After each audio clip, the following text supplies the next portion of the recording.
Well, hey pals, Peeps here. Thanks for dropping in today.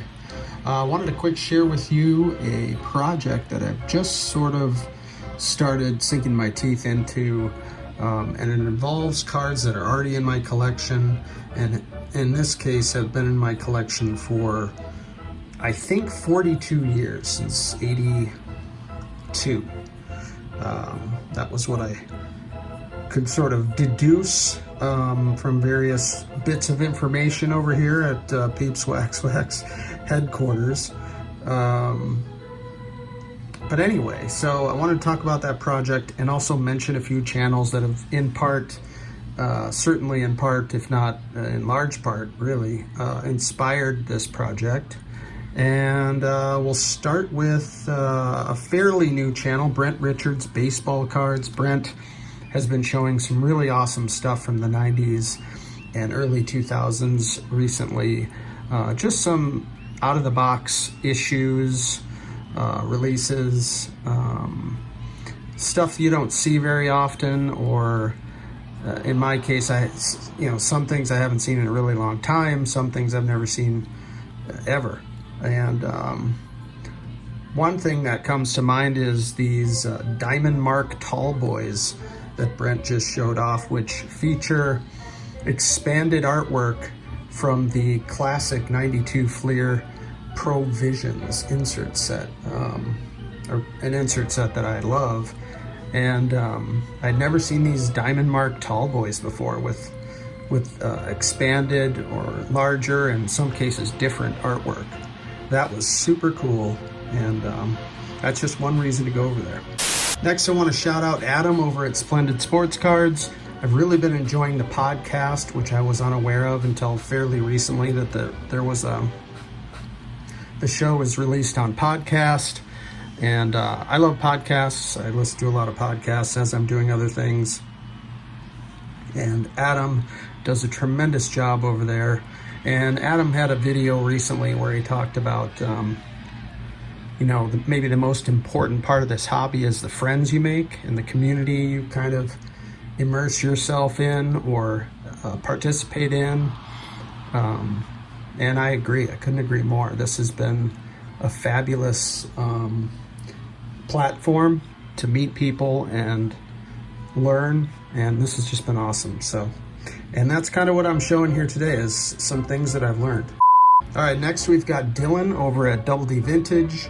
I've mentioned Dylan before. A lot of you know Dylan. I just can't express how much I love the enthusiasm, the positive energy, the good vibes coming from Dylan over at Double D, and inspiration as well. As you'll see, all of these channels have some kind of relationship to the project I'm working on. And last but not least, I'm going to shout out Mookie Chilson, because this project does involve Cork.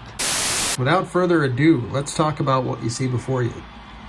These are the cards that I have pulled out of the archive, separated out, because I want to make sure they don't get lost in the shuffle, and make sure, while I have a decent memory, get some context provided along with these cards. And these cards here, there's about 12 or 13 that I've been able to identify thus far, and I think it's all of them. Not 100% sure unless I come across a different photograph.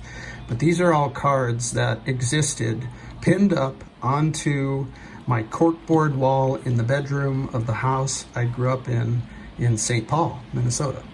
Now, from what I can tell, it was about 1984 when I started pinning these cards up to a corkboard wall that we put up in the bedroom. Started kind of gathering cards, collecting. I don't know if I knew I was collecting at the time, but I started gathering cards first in 1982. So maybe I'll quick flip through these here. We've got a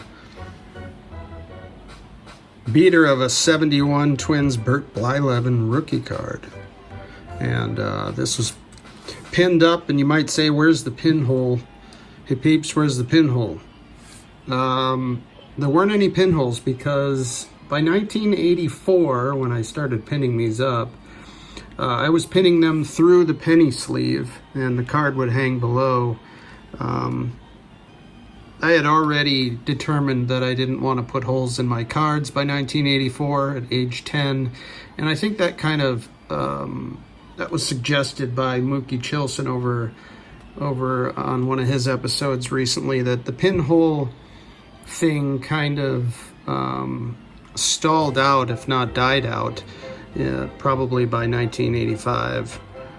Although I'm sure there's exceptions, but I was already not putting the pin through the card. But anyway, here is the Blyleven rookie, of course, being from Minnesota.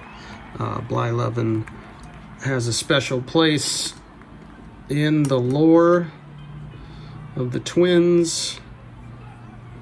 And, of course, another hometown guy, Dave Winfield, this 79 tops.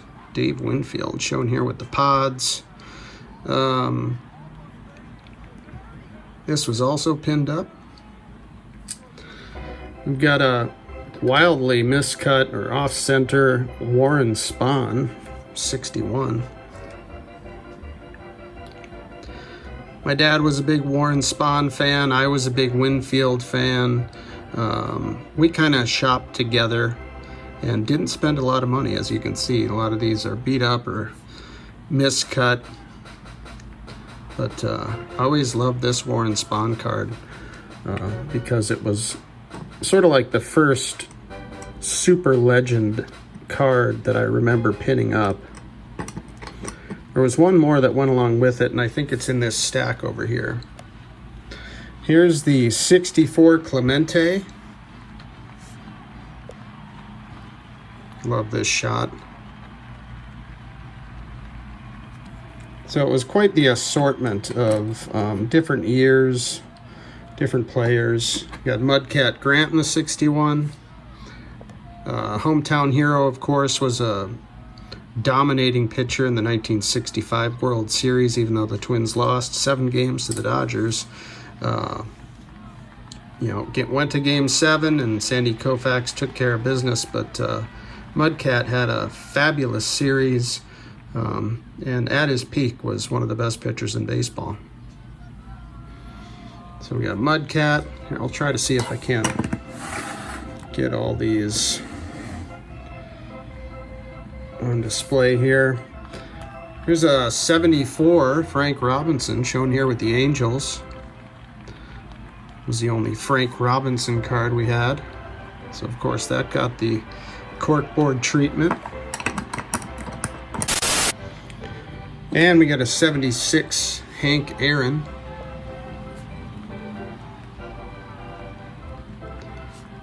We were definitely bargain hunting back then. None of these are super examples by any means, but to have one card of various Hall of Famers, legends, I think that was the goal.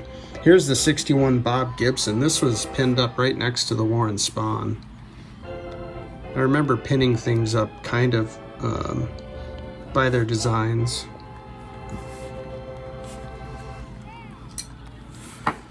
So it'd be really nice to get these properly identified, if you will, in the grand scheme of things. How about this 58 Johnny Padres? My dad was a big Johnny Padres fan.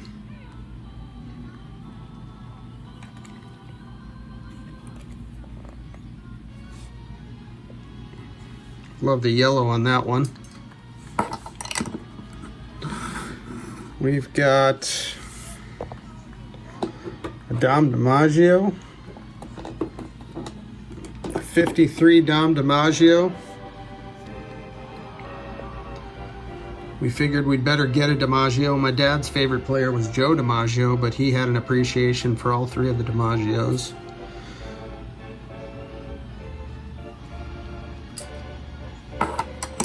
Great looking card there. And last but not least, the 52 Topps Phil Rizzuto. I remember this being like $2. And just a beautiful looking scooter.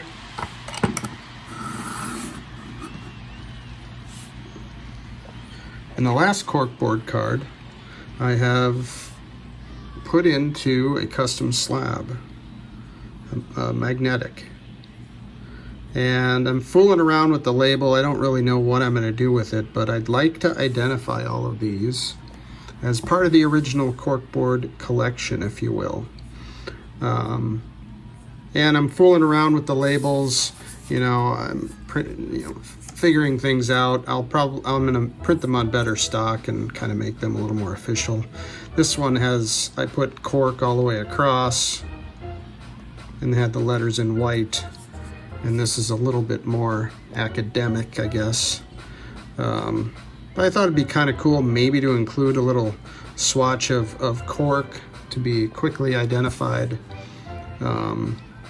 And I may not go that direction. I'm not really sure. Knowing me, I'll pine over this for weeks before I make a decision on the label. But you get the gist. The goal is to identify these for the long run. And this Veda Pinson rookie card was one of my favorites that was pinned up on the wall, and these two were pinned right next to each other, the Padres and the Pinson. And of course I do have a couple of pickups. I thought I was going to make this just about this organizational project, but I do have a couple of pickups as they relate to 1958 tops. So as this Veda Pinson, my Veda Pinson rookie, goes into this holder, I did pick up a really sweet copy of the 58 Pinson. One that I'm going to get slabbed up by probably SGC. We'll see. But this is just a beautiful copy that I'm really looking forward to adding to the collection. So I guess I'll have a corkboard collection parallel when all is said and done. So we can put this pickup in over here. And last but not least, here's a card that I've been after for a very long time, and well, it's been on my list, I should say, and I finally found a copy that I really liked, and it was very, very affordable, as was the Pinson, the Curt Flood rookie from 58. Card number 464. Just love this copy. Set it up really nice, and there's not a lot of business going on in this green background. Pretty clean. Great color on it, and added that. So there were a couple pickups after all, but anyway, the gist of this video, it has to do with this project, the original corkboard collection, as I'm calling it on the slab here. Again, I'm not sure about the language and the design. These were just a couple of mock-ups. Like I said, I had one that had the full cork, if you will. Anyway, I really appreciate your time, appreciate you coming by, appreciate your support, and take care, and we'll see you next time.